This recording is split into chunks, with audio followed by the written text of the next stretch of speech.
تو اس کے بعد 4:30 بجے چیف جسٹس صاحب کے چیمبر میں جو سیاسی پارٹیز کے وکلا تھے وہ گئے، انہوں نے بتایا کہ ڈائیلاگ جو ہے وہ سٹارٹ ہو چکا ہے۔ تو اس کے ساتھ ہی جو چیف جسٹس صاحب نے فیصلہ دینا تھا وہ فیصلہ سیاسی جماعتوں کے وکلا نے ہی باہر آ کے سنا دیا، تو اور سماعت جو ہے وہ 27 اپریل تک ملتوی کر دی گئی۔ بہت سارے لوگوں کا یہ خیال ہے کہ شہباز شریف صاحب پہ کنٹیمپٹ آف کورٹ لگ سکتی تھی یا لگ سکتی ہے۔ تو کنٹیمپٹ آف کورٹ لگانا خاصا مشکل کام ہے، ایک بہت بڑا فیصلہ ہے جو چیف جسٹس صاحب کو کرنا ہوتا ہے، کسی بھی چیف جسٹس کو کرنا ہوتا ہے۔ افتخار احمد چودھری صاحب ایک بہت مضبوط ایک چیف جسٹس سمجھے جاتے تھے، انہوں نے یوسف رضا گیلانی صاحب کو جب ڈسکوالیفائی کیا تو دوسری بار راجہ پرویز اشرف صاحب کو بھی ڈسکوالیفائی کرتے ہوئے ان کے ہاتھ کام گئے تھے۔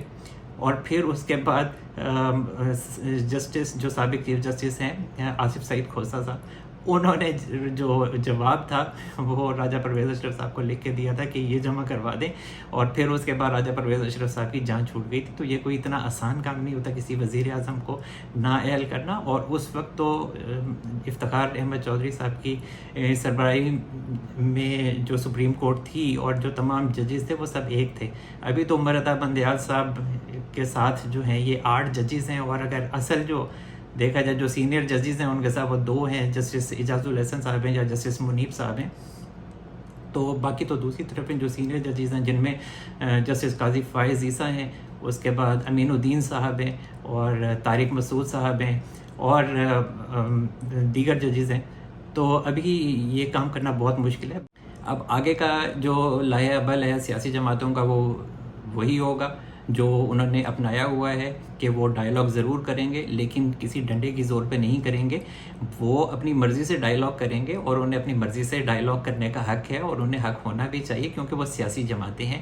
اور خان صاحب اگر یہ کہتے ہیں کہ جی میں اس میں شامل نہیں ہوں گا تو ٹھیک ہے، وہ شامل نہ ہو، اور اصولی طور پہ ایسا کرنا بھی نہیں چاہیے کہ جیسے چیف جسٹس صاحب نے ڈنڈا اٹھا لیا اور انہوں نے کہا کہ تمام سیاسی جماعتیں جو ہیں وہ خان صاحب کے ساتھ ڈائیلاگ کریں۔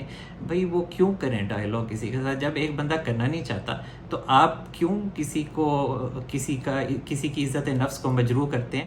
اور پھر مولانا صاحب نے چیف جسٹس صاحب کو اپنی پریس کانفرنس میں ڈائریکٹ مخاطب کرتے ہوئے کہا کہ پہلے آپ یہ بتائیں کہ آپ عدالت ہیں یا پنچایت ہیں، آپ کون ہوتے ہیں ہمیں یہ کہنے والے، ہمیں یہ حکم دینے والے کہ ہم عمران خان صاحب سے مذاکرات کریں؟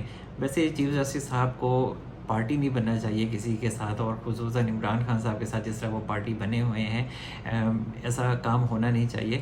اصل میں مسئلہ یہ ہے کہ چیف جسٹس صاحب جو ہیں وہ خان صاحب کی محبت میں گرفتار ہیں، ان کے بارے میں بہت کچھ کہا جاتا ہے لیکن ہم اس طرف نہیں جاتے، لیکن ہر انسان اپنے فیصلوں سے پہچانا جاتا ہے۔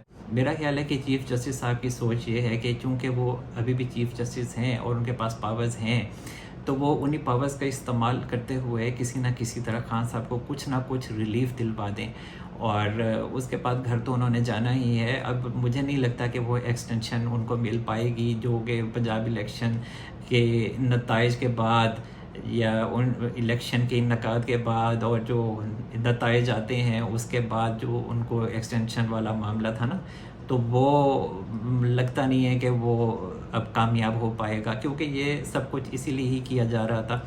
تو لیکن وہ جو سارا پلان ہے وہ بھی چوپٹ ہو چکا ہے، اس لیے مجھے لگتا نہیں ہے کہ وہ پلان اب کامیاب ہوگا، اور حکومت کو بہت اچھے طریقے سے پتہ ہے کہ یہ سب کچھ کیوں کیا جا رہا تھا۔ حکومت خاصی مضبوط ابھی دکھائی دیتی ہے، باقی یہ ہے کہ حکومت ویک نہیں ہے، اس لحاظ سے حکومت متحد ہے، اور جو بھی کام ہوتا ہے وہ ایک سیاسی حکمت عملی ہوتی ہے، اس کے تحت وہ کرتے ہیں، کیونکہ ان کا یہی منصوبہ ہے کہ انہوں نے سپریم کورٹ آف پاکستان اور خصوصاً چیف جسٹس صاحب سے کوئی پنگا نہیں کرنا ڈائریکٹ، اور سارا معاملہ جو ہے وہ پارلیمنٹ میں لا کے اس کو حل کرنا ہے اور وہیں سے جواب دینا ہے۔ اصل میں چیف جسٹس صاحب یہ چاہتے ہیں کہ پی ٹی آئی سپورٹرز کی نظر میں، خان صاحب کی نظر میں، اور جتنے بھی خان صاحب کو چاہنے والے ہیں ان کی نظر میں ان کی بہت زیادہ عزت بڑھے کہ وہ ایک جمہوری انسان ہیں اور ایک عظیم چیف جسٹس ثابت ہوئے ہیں، اسی لیے وہ آئین کے ساتھ کھڑے ہیں۔ لیکن اگر دوسری طرف دیکھا جائے تو انہوں نے جتنا آئین کے ساتھ کھلواڑ کیا ہے اس کی تو نظیر ہی نہیں ملتی، اور اب جو وہ پارٹی بنے ہوئے ہیں تو یہی ان کا مقصد ہے.